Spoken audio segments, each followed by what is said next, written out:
Welcome to Sunshine Cathedral's Queer God Squad. It's Friday, December 5th, 2025. I am Bishop Darrell Watkins, the senior minister of the Sunshine Cathedral. With me today are Bishop Robert Griffin, he's my husband, you know, Reverend Dr. Ann Atwell, and Reverend Kevin Tisdall. We are the Queer God Squad. Visit sunshinecathedral.org to learn more about us. Queer God Squad was created by Hotspots Happening Out to support our mission to explore the value of faith in the LGBTQ community. There is no streaming TV show like this in the entire world. In 2025, we are celebrating the 40th anniversary of Hotspots magazine, with Queer News Tonight sharing over 11,000 stories and 11 million views so far. We are the largest nonprofit LGBTQ media organization in America, and we encourage you to support our mission to inform, entertain, and educate our community and allies. This is the Sunshine Cathedral Perspective. Philip Gulley, a progressive Quaker and LGBTQ+ advocate, reimagining modern Christianity. Philip Gulley is one of the most visible contemporary progressive Quaker theologians, challenging conservative Christian norms through his roles as a pastor, essayist, and author. His theology is rooted in the core Quaker belief in the inner light, emphasizing that divine grace and spiritual truth are available to everyone, shifting focus away from creedal dogma and biblical inerrancy toward personal experience and radical action. Gulley consistently advocates for an expansive, inclusive vision of Christianity. He is particularly outspoken on social issues, passionately defending the full acceptance of the LGBTQ+ community and rejecting traditional exclusionary stances on sexuality.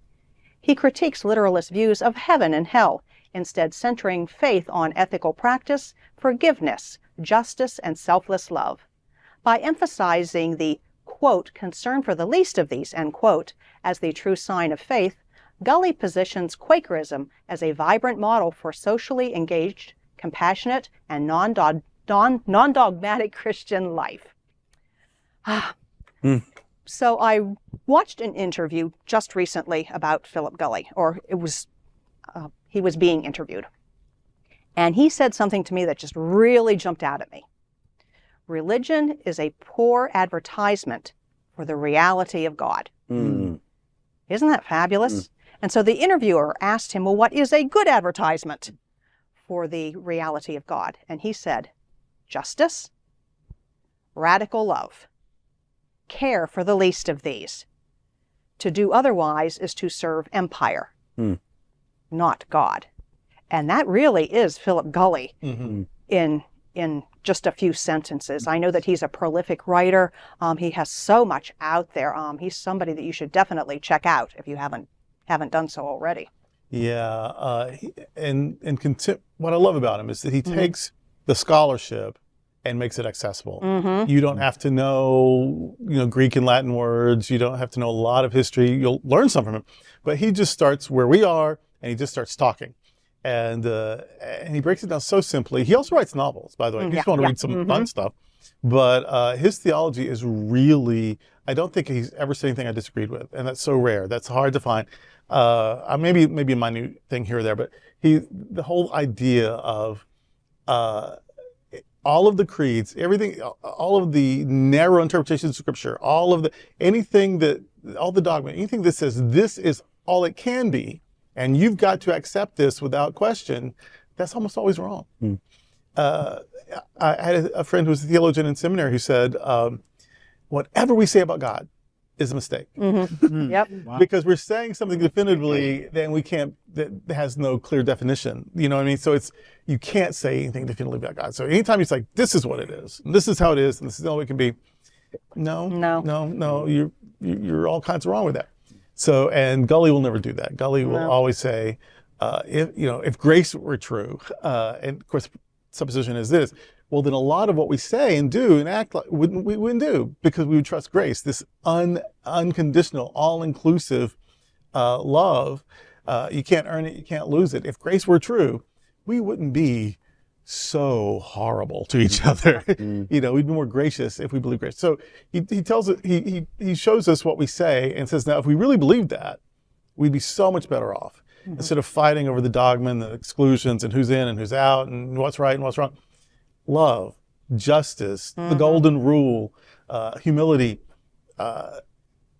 If we're pursuing those things, we really can't go too far wrong. And he's really, really good at pointing that out. It's a very gentle, sort of Quaker-like way. And I think, what are they called? Programmed? He's the kind, they're the Quakers who just sit in silence. And if someone is led to say something, they say something, or they're led to say, and then they just bang the silence. But then there are more, or like they have periods of silence, but they also look like otherwise like a Protestant service. There's a message, and there's some songs, maybe prayer.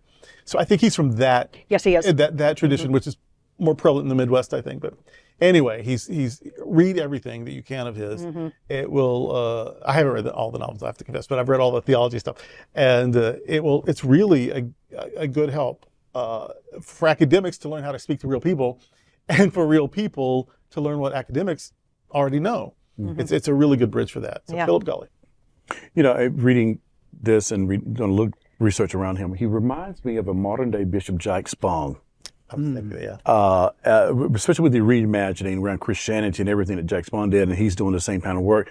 And again, I'm still stuck on the thought of reimagining modern Christianity. You know, what does modern Christianity look like? Certainly, like not a lot of what we probably grew up with, but reimagined around the justice part of it. What it means to be more just, to do more justice, to be more loving, to be more friendly, to be more open. Because when we reimagine what it's meant to be like, I think it moves us back to the closer of the intent of the teachings of Jesus, the principles that Jesus taught from a Jewish tradition to bring it into modern life. Like, let's reimagine. If we're going to go back to the core, who we really are or what we believe, then let's reimagine it and let's work to get there. Because by the time we do the work to get there, it's already coming out of us, and we're sharing it with other people who are around us.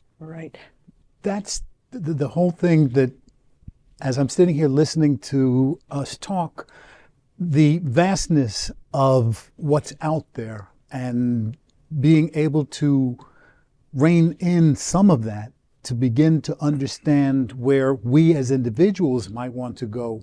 I see how we need somebody like Gulley to kind of let us go down a pathway with some guidance, with an understanding that you're never, ever going to see it all.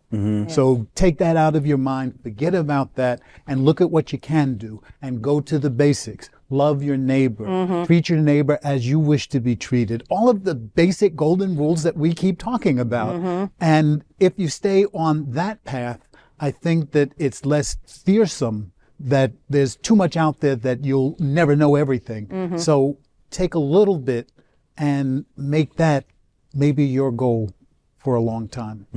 If any of this has appealed to you, it's made you interested, and maybe you want to check them out, the two books of his that I would immediately recommend is If Grace Were True, and the other one is If the Church Were Christian. They're both really good, and those are great introductions to his way of thinking, and may even give you some insight into some of the ways we think. It's very, very similar. And that's today with the Queer God Squad. Before we go, I want to invite you to check out our performing arts series.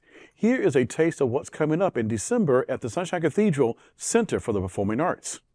On December the 6th, have I ever sounded more Arkansan? December! Anyway, on December the 6th, the Sunshine Cathedral Music Ministry presents its annual holiday concert. It's free, and it's a wonderful way to kick off the holiday season. So tell your friends about it and save the date, December 6th, at 7 p.m. at Sunshine Cathedral. The very next night, December 7th, brings Matthew Darren's annual Holiday Fantasia. Always amazing, and this year it will again be co-hosted by Varla Jean Merman. Then on Friday, December 12th, the Gay Men's Chorus of South Florida will be performing. And the very next night, December 13th, the Girls Choir of South Florida will be giving their holiday concert.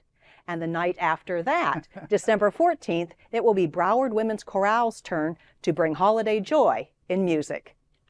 On Friday, December 19th, we'll be charmed by Treble in Paradise. Their concert is titled Treble and Tidings, an a cappella holiday. And on Saturday, December 20th, Anthony Nuzade will be performing with a community choir. In addition to these amazing performances, all of which can offer an add-on Cathedral Pub experience for purchase, allow me to invite you to Sunshine Cathedral's Christmas Eve services at 7 p.m. or 9 p.m. December 24th. Please like and share this episode on your social media and look for Sunshine Cathedral on Facebook or Instagram. You can also like our individual pages on Facebook. Remember to visit sunshinecathedral.org frequently. There you will find Bishop Talk, where Bishop Durrell and I interview queer religious leaders and activists and scholars. Thank you for joining the Queer God Squad today. We are here daily at 3 p.m. to have some fun and to discuss what our LGBTQ community is talking about. Sunshine Cathedral is the world's leading progressive queer church. Progressive, queer, and God are words that naturally should go together. Remember that we are all in this together. And also remember, you are God's miracle, not God's mistake. Until next time, we are the Queer God Squad.